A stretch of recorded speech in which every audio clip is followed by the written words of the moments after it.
Hello, how's it going?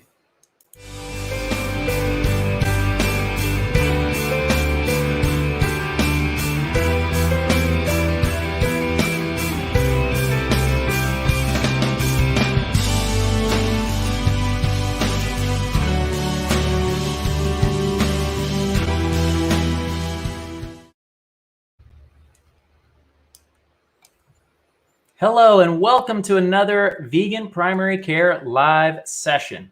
Hello, this is Dr. Scott Harrington coming to you live from my doctor's office at veganprimarycare.com, where you can see a vegan doctor as your primary care doctor from the comfort of your own home from most U.S. states. If you happen to live in Florida, then I'm also open for in-person visits on Fridays in Pinellas Park, Florida. Come see me not just as a one-time consultation, but as your primary care doctor, someone who gets to know you and someone who will be your health advocate. Because I'm licensed in most US states, even if you move, you don't have to change doctors. If you are vegan, then get a doctor who gets you. If you haven't adopted a plant-based diet yet, you are still welcome to be my patient. But beware, a healthy vegan diet, exercise, and lifestyle changes will always be my first recommendation.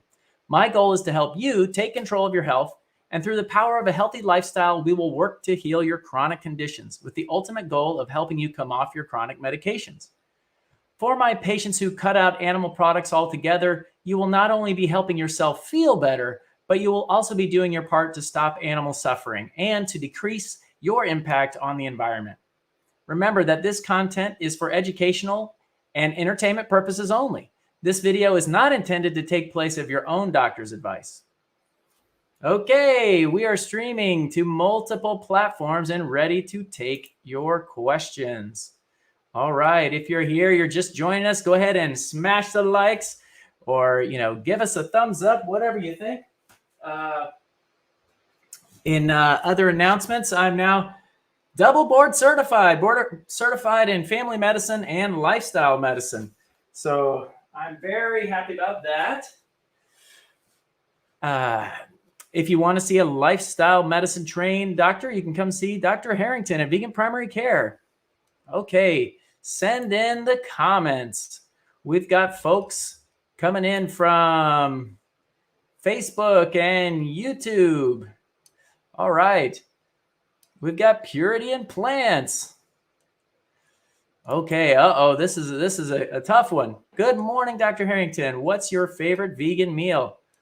Lordy. Well, I do eat rolled oats every morning with flax and blackberries or blueberries. So that's one of the things that I have every morning. I must like it because I eat it every single morning without fail. It sets me off right. Keeps me regular. Has a lot of fiber. I get the omega-3s from the flax. Got a lot of the antioxidants from the berries. And if I don't have that, my whole day is off. So I guess that's probably my favorite meal. But my other favorite is very, very ripe mangoes. Ripe mangoes or ripe peaches, I think, is like ecstasy. Is like being in, it's the ambrosia of the gods. That's what I say. So in terms of like night and dinner meals, rice and bean bowls, other grains, quinoa, bean bowls, Buddha bowls type thing are great. And then the other things are soups and chilies, vegan chilies, lentil soup, a good lentil soup. I can't get enough. All right. That's what Dr. Harrington eats, Purity and Plants. Okay, great question. Okay, we've got Rena from YouTube. Are there plant-based herbal aids for calming anxiety that you recommend? I'd like to try some, but it's hard to tell what's good information versus marketing when you're looking it up. So Rena, the answer is that I'm not, I guess, the best person to answer this because I don't recommend herbs versus to sort of regulate anxiety, mainly because the things that really help to regulate anxiety are getting good sleep and getting exercise.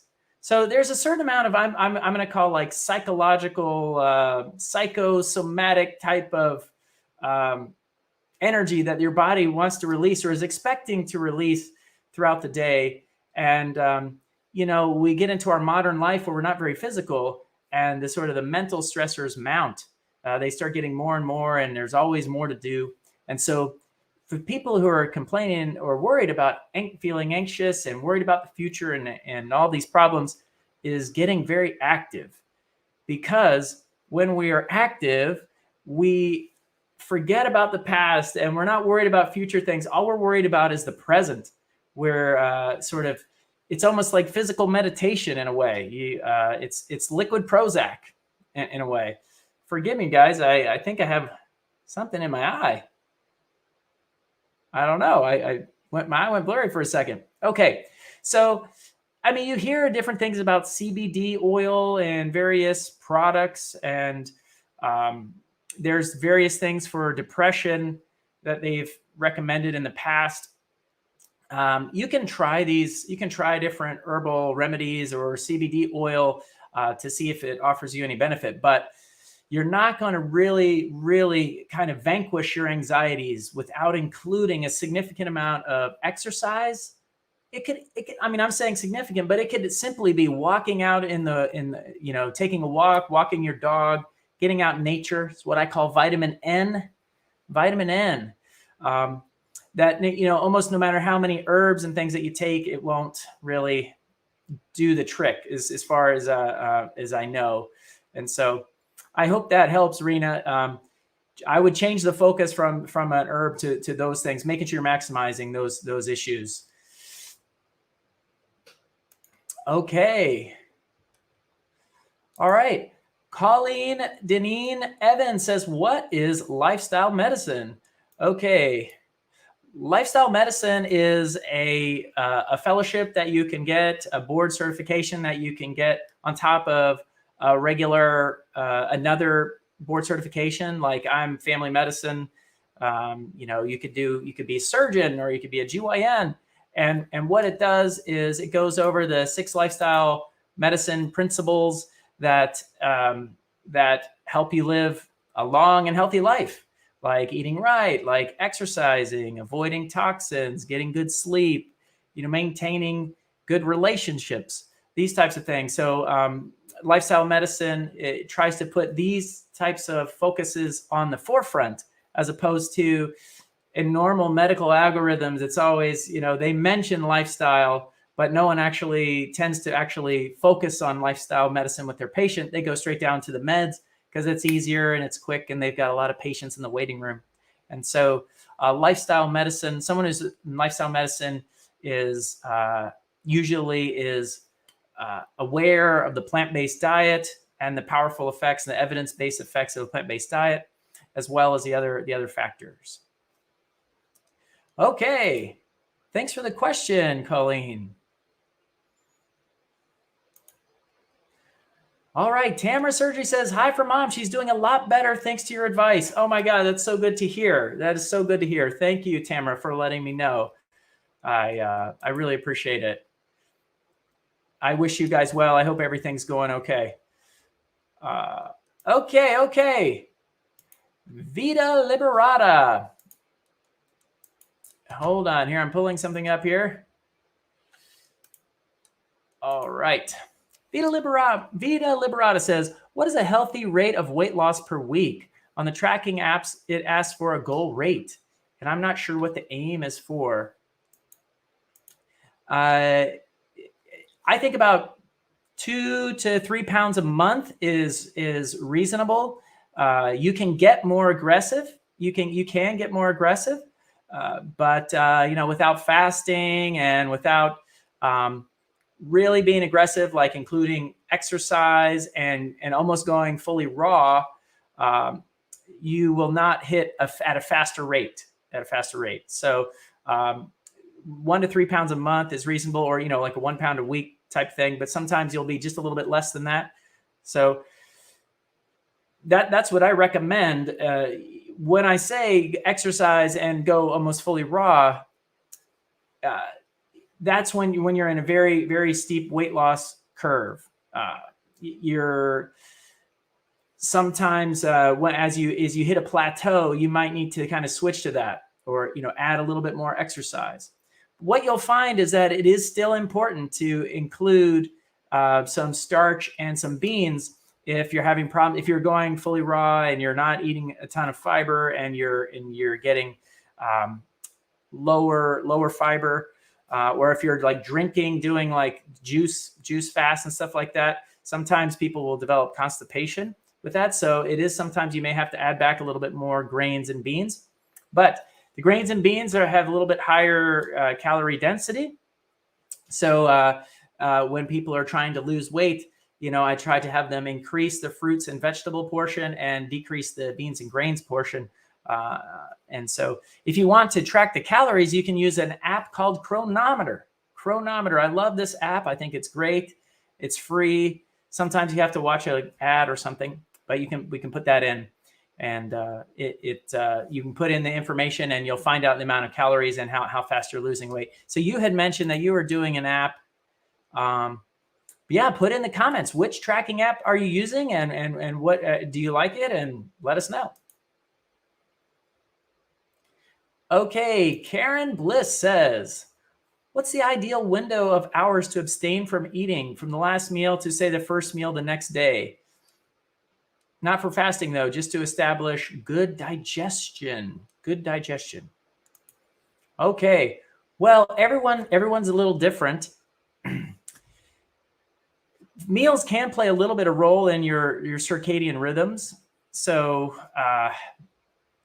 that could play a role in whether you want to eat in the morning or if you want to make it a little bit later. Sometimes if you eat your first meal a little bit later, it'll kind of make you stay awake a little bit longer during the day. So for people who are interested in weight loss, then you want to exercise in the morning when you're before you've eaten, and then go ahead and eat after that. But people will talk about decreasing the amount of hours they're eating throughout the days to have intermittent fasting or restrained time of eating. And this can basically decrease their calories intake, because if you're grazing throughout the day, you're going to end up kind of automatically eating more calories. And so this is very personalized. You'll see people do it in the morning. You'll see people, end their meals earlier. But I will say that we tend to be a different metabolic animal in the morning than in the night. And so I would recommend, if you do this intermittent fasting techniques, I would recommend the goal should be cutting off the last meal early, as opposed to delaying the first meal late, so to speak. The later that we eat our calories in the day, the more likely they are to be stored as fat. Kind of this old like wives' tale, or that your mom used to tell you, like, don't eat late at night or something like that. Well, it's actually true. We end up storing more fat related to circadian rhythm than we do in the morning. We burn more calories of the food that we eat in the morning. So much better for you, for rest-wise and metabolic-wise, to end your meals earlier. Like, just eat during the day. Don't eat when it's dark, kind of thing. So I don't know, to your question about digestion, what's best for digestion, certainly that stands true for the night. You don't want to be having your body burn through more calories trying to expend the energy to digest the food at night. You want your body to be using its energy and its focus on remodeling and cleaning up at night. So that in terms of digestion, some people will experience heartburn and stuff if they have a late meal and then they lay flat. Just mechanically, the acid will kind of go up into the chest. So, but if you're questioning in regards to bloating and this kind of thing, I don't really have any guidance about that. All right. Hope that helps, Karen. All right. Vita Liberata says, woo, we love those mangoes. I love them. I love a ripe mango. That could be my favorite food of all time. I've heard it's the king of fruit, mangoes. All right, Purity in Plants says, I saw a video yesterday about gut-brain connection, and that improved serotonin levels through diet can help anxiety. Right, there definitely could be some effects there. We're still learning a lot of the effects of the microbiome and sort of the gut-brain connection. Absolutely. All right. Okay, Jonathan GI says, meeting the RDA for calcium is a challenge, even with fortified soy and tofu. Happy to supplement, but read too much calcium at one time can promote arterial plaques. What is the max dose you recommend at one time? Jonathan, this is an awesome question, and this is awesome for my the audience to know that calcium supplementation in the past, where they were giving women 2,000 milligrams of calcium, had been associated with arterial having thickening the blood and having clots. So you don't want to get more than about 400 milligrams of calcium through supplementation. So about 400 milligrams is probably all you'll need. If you do a little tracker and you get maybe if your RDA is 1,000, or if you have osteoporosis and your RDA is 1,200 milligrams, then you'll notice that you'll be deficient probably about 400. If you eat a normal plant-based diet that includes greens and, broccoli, different, beans and stuff. So you'll probably be deficient a couple of hundred. And so what might be prudent would to get about a 400 milligram calcium and cut it in two and take it like twice a day, so that you're lowering the amount that you get all at once. So that's what I recommend. Okay, Vita Liberata says, I will try Chronometer. It seems to be better than the other ones I've checked out. Okay, one quick tip on using Chronometer, Vita. What you're going to want to do is go into the settings when you sign up and change the macronutrients, the carbs, protein, and fat to 80%, 10%, 10%. What this does is it will, if you keep it set on the like 40%, 30% protein or whatever, then you will say, oh my gosh, I'm eating too many carbs and I'm not eating enough protein. But we know when you're eating a plant-based diet, it's about 80, 10, 10. This is totally reasonable. You only need 10% of protein for adequate dealing with processes in your body. And you want to keep your fat to a minimum. And that's hard to get even lower than 10%. It's very, very difficult. So keep it 80, 10, 10. Okay, Karen Hodgen says, after I gave up using oil, I was able to lose an additional 10 pounds. So giving up oil is important in losing weight, but it's also in being healthy. I didn't realize why oil was a no-no until I saw how it affected me. Wow, Karen, thank you for this awesome testimonial. This is great for all the readers and listeners here to see. So there's a couple things, there's oil increasing your viscosity of the blood, raising blood pressure. That's a problem. There is the fact that oil is liquid fat. It contains a lot of calories. So trying to lose weight while having this in your diet, it's hidden calories you didn't sort of recognize. The other thing, I will tell you that you might hear on the news or some places that a meta-analysis was done on olive oil in relation to mortality and other health markers. And the evidence is in, and they're saying olive oil, it's so healthy. It helped with mortality. But we know that when you eat oil, it's bad for you in general. And so it messes up the flow-mediated dilation, the effect of the endothelium to dilate your arteries and this kind of thing. So we know that it has a bad effect. What is the deal with this new meta-analysis, which are very good studies, which would suggest that olive oil will improve your mortality rate or increase your longevity? And the answer is that it was because the olive oil was studied in lieu of other animal fats and other saturated fats. So it is better than eating animal foods, is having olive oil, because the overall saturated fat content is lower. but it still shouldn't be considered a health food in any way. So you may hear that come your way, and I want you to be able to kind of use your vegan ninja skills and deflect that and know that that this is not a health food. Okay, thanks for the testimonial, Karen. Okay, purity in plants. Before we get into your question, purity in plants, call out to the folks who are watching right now. Hit the likes and ask some questions. Let us know what your questions are, or let us know what you're struggling with. What are you struggling with right now that we can help answer for you? Okay. Purity in Plants says, what's your opinion on chiropractic adjustments? Okay, so in general, chiropractic adjustments are very good, very helpful. The benefits that people will receive are oftentimes relatively temporary, but your musculoskeletal complaints, might be kind of temporary as well, necessarily. I'm an osteopathic doctor, and in osteopathic school, this is an oversimplification to suggest that it is chiropractic school and MD school mixed, but we do have medical curriculum based on osteopathic philosophies, and we learn osteopathic manipulation.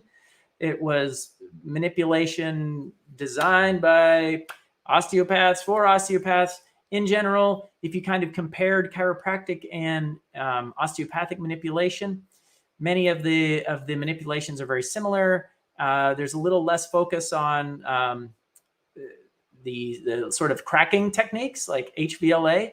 High velocity, low amplitude is what we call it in the osteopathic world. A little more emphasis on things like muscle energy and counter strain. These techniques are can be soft tissue or related to functional movement of the muscles in getting you to increase your mobility and this kind of thing.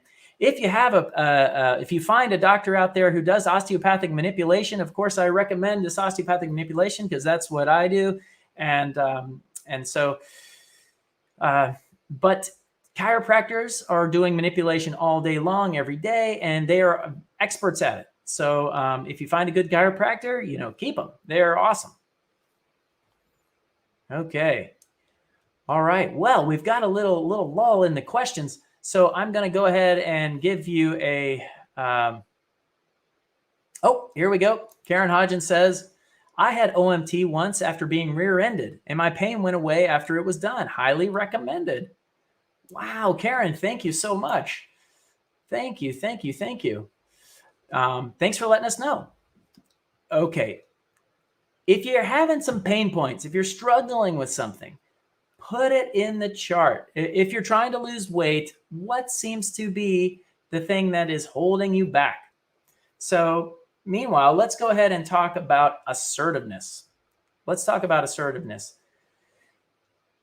When we're trying to lose weight, many of us, we don't want to rock the boat. We don't want to get in arguments about what we're eating, or we'll have saboteur family members who are pushing, desserts and things on us that might not be very healthy. And so you have to be a little assertive. You have to be assertive. You have to tell them, look, when you offer me these dessert foods, it makes me feel bad because then I'm having to have an internal struggle and I'm feeling tempted. And you would say, I wish you would do this instead. I wish you wouldn't offer me this, or I wish you would offer me some fruit for dessert instead. So you have to label these saboteurs, but gently. And so this is the I method. The I feel. When you do this, I feel this way. Why it irritates you? It's irritating. This is causing me problems because of X, Y, and Z. And then the ideally, you would do this, you would do that. And this gives people, this is not manipulation. This is just telling people what you want. You can't expect people to read your mind. You have to be straight with people. After all, it's your health. It's not their health. And so don't let your temple be messed up based on other people thinking they're doing well for you and thinking they might be caring for you. In a way, they might be sabotaging you. Okay. All right. So here's another point that has come up recently, and this is, a little bit depressing, but when we, as humans, we kind of compare ourselves to other people.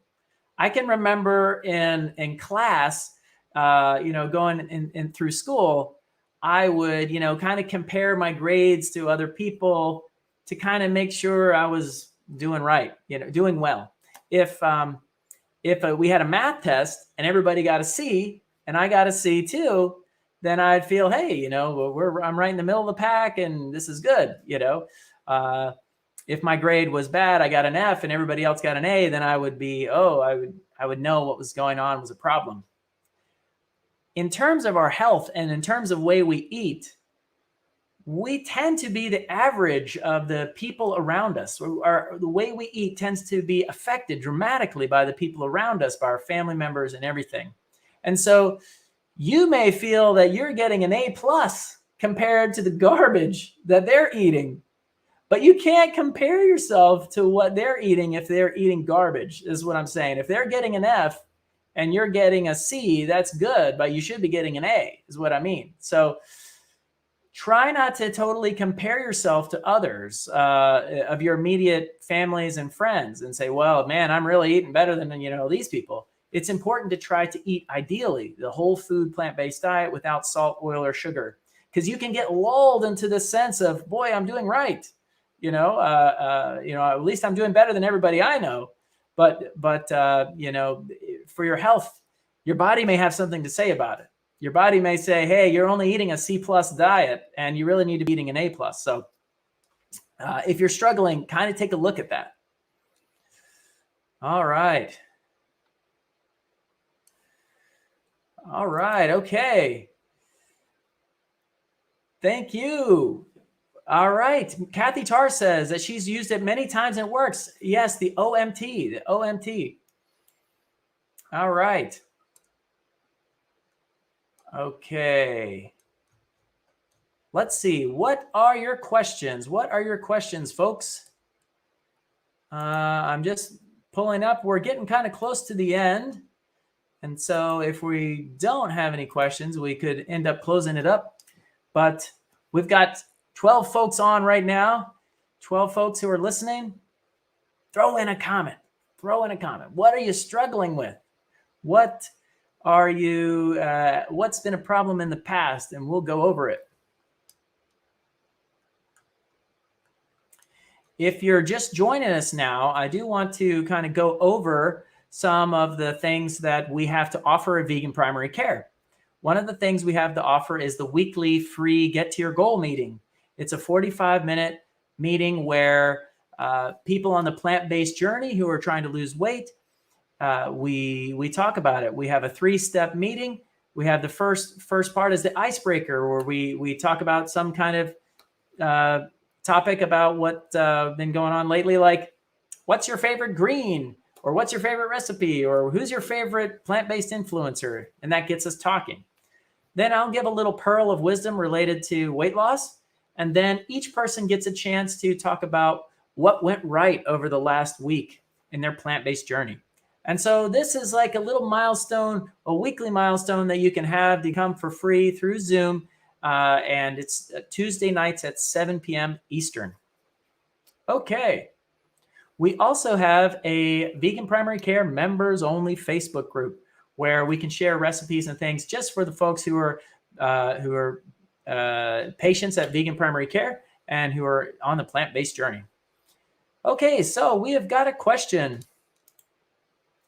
Why did you decide to become a doctor? Well, it's kind of funny because Dr. Greger talks about his grandmother and how, his grandmother encouraged him and had encouraged him about his medical career.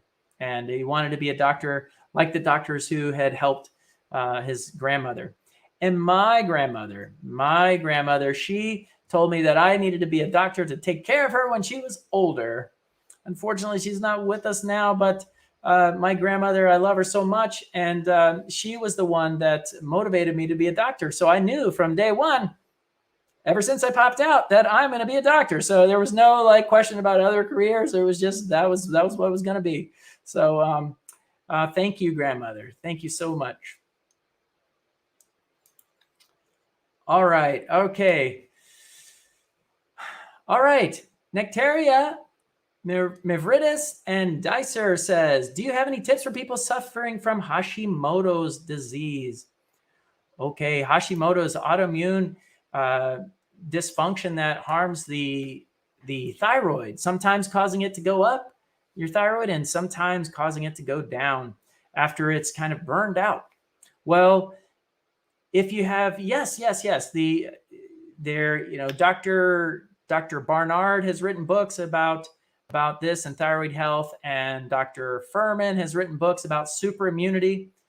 Basically, when you switch to a plant-based diet, a really diet high in nutrients and low in calories, low in saturated fat, people will have lower levels of inflammation, and it just the fanning the flames of autoimmune inflammation is what you want to decrease. And when you're on these high nutrient dense diets, low calorie diets, low fat diets, it can kind of simmer down the heat on the inflammation. So a diet high in saturated fat and animal products and high in refined carbohydrates and high in sugar sweetened beverages is going to inflame those fan the flames of that inflammation. So you definitely want to be on the best diet possible for that. And that's the whole food plant-based diet, high in fiber, low in fat, with no added salt, oil, or sugar.